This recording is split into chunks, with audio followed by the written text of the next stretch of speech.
2006 March 5 ഞായറാഴ്ച രാത്രി loss ആഞ്ചൽസിലെ Kodak theatre ലോകത്തെ മുഴുവൻ സാക്ഷിയാക്കി ആ പ്രഖ്യാപനത്തിനായി കാതോർത്തു. 78ാമത് ഓസ്കാർ പുരസ്കാര വേദിയിൽ മികച്ച സംവിധായകനുള്ള പുരസ്കാരം പ്രഖ്യാപിക്കപ്പെട്ടു. ഓങ് ലീ കാതടപ്പിക്കുന്ന കരഘോഷങ്ങൾക്കിടയിലൂടെ നടന്ന് ലോകം മുഴുവൻ ഉറ്റുനോക്കുന്ന ആ വേദിയിൽ കയ്യിലെ ആ സുവർണ പുരസ്കാരത്തിൻ്റെ തണുപ്പ് നെഞ്ചോട് ചേർത്തുകൊണ്ട് അദ്ദേഹം ഒരു നിമിഷം നിശബ്ദനായി. ആ നിമിഷാർദ്ധത്തിൽ അദ്ദേഹത്തിൻ്റെ ഓർമ്മകൾ പ്രകാശവേഗത്തിൽ പിന്നോട്ട് പാഞ്ഞു. പ്രശസ്തിയുടെ ഈ വെള്ളി വെളിച്ചത്തിൽ നിന്നകന്ന് ന്യൂയോർക്കിലെ ആ ചെറിയ അപ്പാർട്ട്മെൻറ്റിൻ്റെ ഇരുണ്ട അടുക്കളയിലേക്ക്. അവിടെ കയ്യിൽ തിരക്കഥയ്ക്ക് പകരം പാചകം ചെയ്യാനുള്ള ചട്ടുകവും ചുമലിലൊരു കൊച്ചു കുഞ്ഞുമായി പുറംലോകമറിയാതെ ജീവിച്ച 6 വർഷങ്ങളിലേക്ക്. ഒരു പരാജിതൻ എന്ന് സ്വയം കരുതിയ ആ ഇരുണ്ട കാലമാണ് ഇന്ന് കയ്യിലിരിക്കുന്ന ഈ വിജയത്തിൻ്റെ യഥാർത്ഥ ശില്പിയെന്ന് അദ്ദേഹമല്ലാതെ മറ്റാരറിയാനാണ്. ചില ജീവിതങ്ങൾ ഒരു പുഴ പോലെയാണ്, ശാന്തമായി തുടങ്ങി പ്രതിസന്ധികളുടെ പാറക്കെട്ടുകളിൽ തട്ടിത്തെറിച്ച് ഒടുവിൽ വിജയത്തിൻ്റെ മഹാസമുദ്രത്തിൽ ലയിച്ചു ചേരുന്നത്. അത്തരമൊരു യാത്രയായിരുന്നു ഓങ് ലീ എന്ന അതുല്യ സംവിധായകൻ്റെ ജീവിതം. 1954 തായ്വാനിലാണ് ഓങ് ലീ ജനിച്ചത്. ചൈനയിലെ ആഭ്യന്തര യുദ്ധത്തിൽ എല്ലാം നഷ്ടപ്പെട്ട് ഒരു പുതിയ ജീവിതം സ്വപ്നം കണ്ടു വന്നവരായിരുന്നു അദ്ദേഹത്തിൻ്റെ മാതാപിതാക്കൾ. ഒരു സ്കൂൾ പ്രിൻസിപ്പളായിരുന്ന അച്ഛൻ മകനും സുരക്ഷിതമായ ഒരു ഭാവി ഉണ്ടാകണമെന്ന് ആഗ്രഹിച്ചു. അച്ചടക്കത്തിൻ്റെയും പുസ്തകങ്ങളുടെയും ലോകത്ത് മകനെ വളർത്തിയപ്പോൾ അവൻ്റെ ഹൃദയം കൊതിച്ചത് സിനിമാശാലകളിലെ ഇരുട്ടിലിരുന്ന് വെള്ളിത്തിരയിലെ അത്ഭുതങ്ങൾ കാണാനായിരുന്നു. ആ അഭിനിവേശം ഒരു പ്രിൻസിപ്പളിൻ്റെ മകൻ കോളേജ് പ്രവേശന പരീക്ഷയിൽ 2 തവണ തോൽക്കുന്നതിലേക്ക് നയിച്ചു.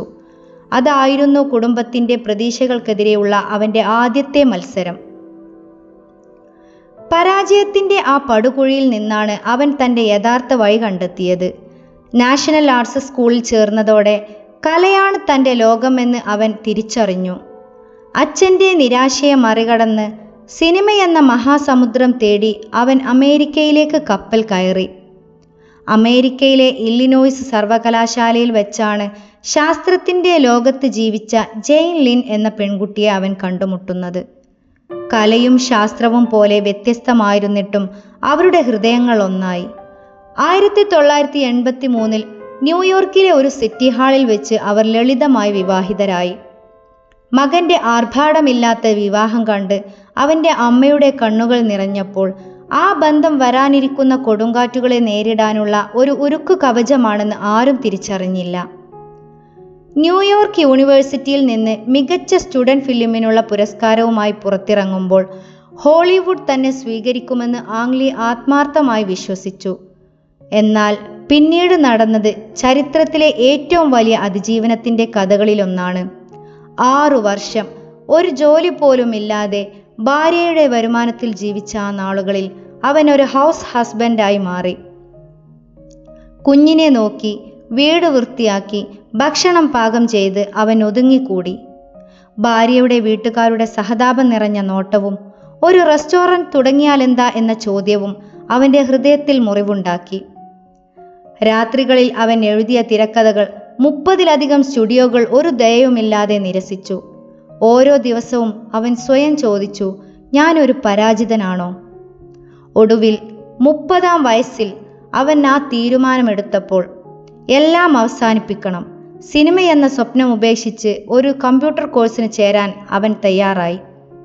തകർന്ന മനസ്സോടെ അവൻ ആ വിവരം ഭാര്യയോട് പറഞ്ഞു.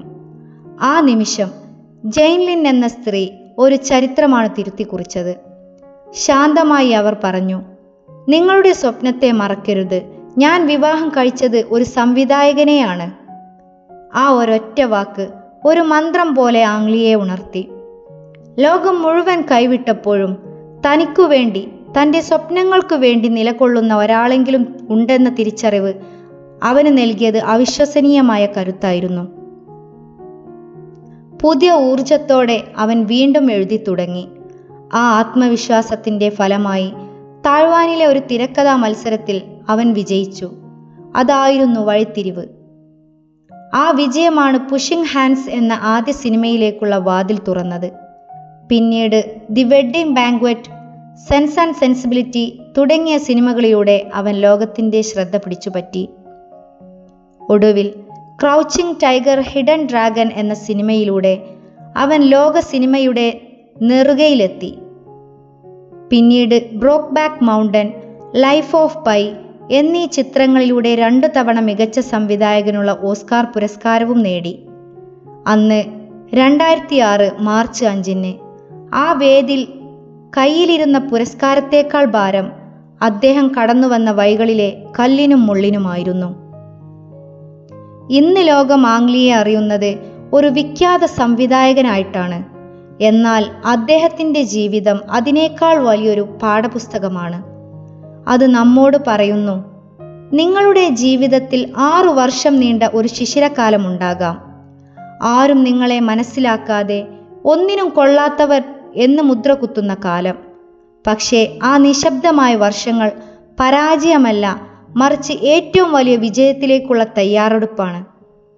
നിങ്ങളുടെ സ്വപ്നത്തിൽ നിങ്ങൾക്കുള്ള വിശ്വാസവും ആ വിശ്വാസത്തെ പിന്തുണയ്ക്കാൻ ഒരാളെങ്കിലും കൂടെയുണ്ടെങ്കിൽ ഏതൊരു കൊടുങ്കാറ്റിനെയും അതിജീവിച്ച് നിങ്ങൾക്ക് വിജയത്തിൻ്റെ തീരത്തെത്താം. കാരണം ഏറ്റവും ഇരുണ്ട രാത്രിക്ക് ശേഷമാണ് ഏറ്റവും ശോഭയുള്ള പ്രഭാതം വന്നെത്തുന്നത്.